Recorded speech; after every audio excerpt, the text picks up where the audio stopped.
PWDৰ মৰণ ফাণ্ডত পৰি পুনৰ বাইক আৰোহীৰ অকাল মৃত্যু। বিগত 2 বছৰ ধৰি গাইপথত থকা দলং নিৰ্মাণৰ নামত লৰা ধেমালি PWD বিভাগীয় কৰ্তৃপক্ষৰ। শাসনাধিষ্ঠ চৰকাৰৰ উন্নয়নৰ নামত এখন পয়া লগা ছবি। য'ত নেকি প্ৰায় 16 কিলোমিটাৰ দৈৰ্ঘ্যৰ 16 কোটিৰো অধিক টকাৰ ব্যয় সাপেক্ষে নিৰ্মাণ হোৱা মুখ্য পকীপথ আছে, কিন্তু নাই কোনো দলঙৰ ব্যৱস্থা। হয়, আজি আমি দেখুৱাম তিনিচুকীয়া জিলাৰ বৰ্তমানৰ মাকুম সমষ্টিৰ অন্তৰ্গত মাকুমৰ পৰা দুলিয়াজানলৈ যোৱা মুখ্য পথটো। নিৰ্মাণ কাৰ্য সম্পন্ন হোৱা আজি প্ৰায় 7 বছৰ হ'ল, কিন্তু দুৰ্ভাগ্যজনক বিষয় যে মুখ্য পথটিৰ ৰাজগড় আলি আৰু বজালনি চাহ বাগিচাৰ মাজত থকা ভঙা পুৰণি দলংখন আজি কুপতি নৱনিৰ্মাণ নহল। অতি ব্যস্ততাপূৰ্ণ পথেদি 4খনকৈ প্ৰতিষ্ঠিত চাহ বাগিচাৰ শ্ৰমিকসকল 7খনকৈ গাঁৱৰ ৰাইজৰ লগতে সকলো ধৰণৰ ব্যৱসায় প্ৰতিষ্ঠানৰ যান বাহনৰ যাতায়াত যুগ যুগ ধৰি কৰি আছিল। অতি পৰিতাপৰ বিষয় যে পুৰণি দলংখন ভাঙি পৰাৰ পাছত PWDয়ে মৰণ ফাণ্ডৰ দৰে থকা দলংখনৰ কোনো ধৰণৰ নিৰ্মাণ কাৰ্য আৰম্ভ কৰা নাই। ফলত প্ৰায় সংগঠিত হ'বলৈ ধৰিছে দুৰ্ঘটনা। তাৰ সমান্তৰালকৈ যোৱা নিশা SAY 233604 নম্বৰৰ হিৰো গ্লেমাৰৰ বাইকত 2জন বাইক আৰোহীয়ে মৰণ ফাণ্ডটোত পৰি এজন থিততে নিহত হোৱাৰ লগতে এজনক সংকটজনক অৱস্থাত ডিব্ৰুগড় চিকিৎসা মহাবিদ্যালয়ত ভৰ্তি কৰোৱা হয়। স্থানীয় ৰাইজ বা সচেতন লোকে দলংখন নিৰ্মাণ কৰাক লৈ তিনিচুকীয়া লোক নিৰ্মাণ বিভাগৰ অভিযন্তা কুশল বৰুৱাকে ধৰি স্থানীয় জনপ্ৰতিনিধিসকলক বাৰম্বাৰ অনুৰোধ জনোৱাৰ পাছতো কোনো ধৰণৰ গুৰুত্ব নিদিয়াৰ অভিযোগ উঠিছে। এতিয়া প্ৰশ্ন, পূৰ্বৰ তিনিচুকীয়া সমষ্টিৰ বিধায়ক সঞ্জয় কিষাণ আৰু বৰ্তমানৰ মাকুম সমষ্টিৰ তত্ত্বাৱধায়ক হিচাপে থকা শদিয়া সমষ্টিৰ বিধায়ক বলিন চেতিয়াই এই দলংখনৰ বিষয়টোলৈ কোনো ধৰণৰ গুৰুত্ব নিদিয়াক লৈ একাংশ ৰাইজে এই 2জন বিধায়কৰ প্ৰতি আস্থা হেৰুৱাইছে।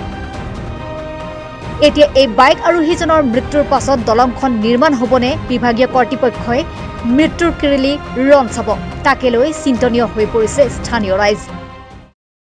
হয়, দুখ লগাৰ কথা আমি যে আমাৰ যোৱাকালি ৰাতি 7:30 বজাত মান এনেকৈ শুনিছোঁ দুটা আমাৰ মাকুমৰ পৰা ঘাইপথ আমাৰ দুলিয়াজানলৈকে যোৱা ৰাস্তাত পথটো আমাৰ মাজতে ৰাজগড় আলি চাহ বাগিচা বাগান আছে, মছলা বাগান আছে, সাবিত্ৰী বাগান আছে, আমাৰ এইটো বজাৰণী আছে, কেইবাটাও 4টা মান বাগানৰ মাজত আমাৰ ঘাইপথ ৰাস্তাটো আমি চৰকাৰক দিছিলোঁ। আগতে শ্ৰম মন্ত্ৰী আমাৰ সঞ্জয় কিষাণ আমাৰ SMS বাগানৰ পৰা হয়খিনি ৰাজগড় আলি চাহ বাগিচা যেতিয়া ভোট ইলেকশ্যন সময়ত আহিছিলে আমাৰ ৰাজগড় বাগানত, তেতিয়া আমি PWD ৰাস্তা আমি এখন কাগজ দিছিলোঁ, PWD ইঞ্জিনিয়াৰ কাগজ দিছিলোঁ। তেতিয়া ক'লে শ্ৰম মন্ত্ৰীয়ে আমাৰ যে এই ঘাইপথ ৰাস্তাটো দলংটো বনাৰ মাজত কৈছিলে। এতিয়া 2 বছৰ হৈ গ'ল, আমাৰ ইয়াত মানে এই দলংখন আমাৰ ইয়াত মানুহ এক্সিডেণ্ট হৈ আছে, তথাপি মানে ইঞ্জিনিয়াৰ আমাৰ কৌশল বৰা ডাঙৰীয়া ইঞ্জিনিয়াৰ আমাৰ ইয়াৰ কাম দিয়া নাই। কেলে চৰকাৰে দিয়া নাই? আমাৰ এই ঘাইপথতো আমাৰ ইমান ৰাজগড় আলি চাহ বাগিচাৰ পৰা আমাৰ দুলিয়াজান ৰাস্তাটো আমাৰ অহা যোৱাৰ কাৰণে মানুহৰ গাঁও হওক ল'ৰা ছোৱালী স্কুল অহা যোৱাৰ কাৰণে কিমান অসুবিধা হৈছে। বাগানৰ সমস্যা এটা দুটা মানে ইয়াত দুৰ্ঘটনা হৈ আছে, আমি শুনি আছোঁ, কিন্তু ইয়াত মানে এতিয়ালৈ আমাৰ ইয়াত চৰকাৰেও এতিয়া কাম দিয়া নাই। কেলে আমাৰ এতিয়া বজাৰণী আৰক্ষী থানা আছে, ইয়াতে এতিয়ালৈ অহা নাই থানা। এতিয়ালৈ কালি 12 ঘণ্টামান হৈ গ'ল, কালি যোৱা ৰাতিটোত মানে এক্সিডেণ্ট হৈছিলে ইয়াত, এতিয়া প্ৰশাসন এতিয়া অহা নাই। কেলে অহা নাই? আমাৰ ইয়াত কাম কেলে নিদিয়ে? মানে ইয়াত ৰাতি শুনা পোৱা মতে 2জন অচিনাকি বাইকাৰে আহি কিনে ইয়াত দুৰ্ঘটনা ঘটিছে আৰু এতিয়া মেডিকেলত ট্ৰিটমেণ্ট লৈ আছে বুলি শুনিছোঁ। এজন ঢুকাইছে বুলিও ৰাইজৰ পৰা শুনিছোঁ। 100% খবৰটো গম নাপাওঁ যে ঢুকালে কিনা নাই, কিন্তু এইটো বৰ দুৰ্ভাগ্যজনক ঘটনা যে এনেকৈ হ'ব নালাগে। আমাৰ চৰকাৰে এইটো অতি সোনকালে বনাই দিব লাগে। আমাৰ বাগিচাৰ ৰাইজৰ প্লাছ আমাৰ বাহিৰৰ পৰা অহা যোৱা মানুহ এইটো ভাঙি আছে বুলি গম নাপায়। কিছুমানে বহুত পিকআপত আহে আৰু হঠাৎ এনেকৈ মাজত দলং নোহোৱাৰ কাৰণে এনেকৈ দুৰ্ঘটনা হৈ আছে। আগতো হৈছিলে, কিন্তু এইটো আজি যোনটো হ'ল এইটো বহুত ডাঙৰ ঘটনা হ'ল। ইয়াতে আমি বাৰম্বাৰ দেখিছোঁ যে ইয়াত আমাৰ যিটো মাকুমৰ পৰা যি দুলিয়াজান মেইন ঘাইপথ, সেই ঘাইপথখন হয়তো 2017 চনৰ পৰাই আমি এইখন চেংচন হৈ এইটো বনাবলৈ লৈছিলে চৰকাৰে PWD, আৰু এই দলংখন হয়তো ষ্টাৰ্টিঙতে এখন বনাব লাগিছিলে পুলখন, সেই পুলখন নবনাই অকল পিচটো বনাই মাজতে এখন গেপ থৈ যিটো এৰি দিলে, আৰু সেইটো আমি বাৰম্বাৰ গৈ সেই পুলখনৰ বিষয়ে আমি PWD হওক বা আমাৰ ওচৰ চুবুৰীয়া যি জনপ্ৰতিনিধিবিলাক আছে মূল তেখেতকো আমি অৱগত কৰাৰ স্বত্তেও আমাৰ এইটো কোনেও মানে গুৰুত্ব দিয়া নাই, কাণ প্ৰদা নাই। আমি শুনিবলৈ পাইছোঁ, অতি দুখেৰে জনাব বিচাৰিছোঁ আমাৰ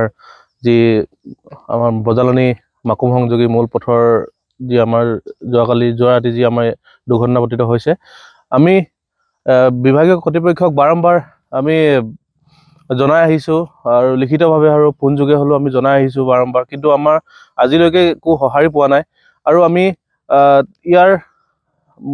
এই ক্ষেত্ৰত মূল দায়ী আমি বিভাগীয় কৰ্তৃপক্ষৰ ইঞ্জিনিয়াৰজনকহে ইঞ্জিনিয়াৰজনৰ নাম কুশল বৰুৱা, হয় কুশল বৰুৱা, তেখেতক আমি বাৰে বাৰে কৈ থকাৰ পাছতো এই কামটো বা এই আমাৰ যি আমাৰ দলঙৰ নিৰ্মাণৰ কামখিনি আগবঢ়াই নিয়া নাই। আৰু বাকী আমাৰ কিছুমান ক্ষেত্ৰত তেখেতৰ দায়ী বুলি আমি অনুভৱ কৰিছোঁ। মাকুমৰ পৰা ৰাতুল ডেকাৰ ৰিপৰ্ট, ৰিপাব্লিক।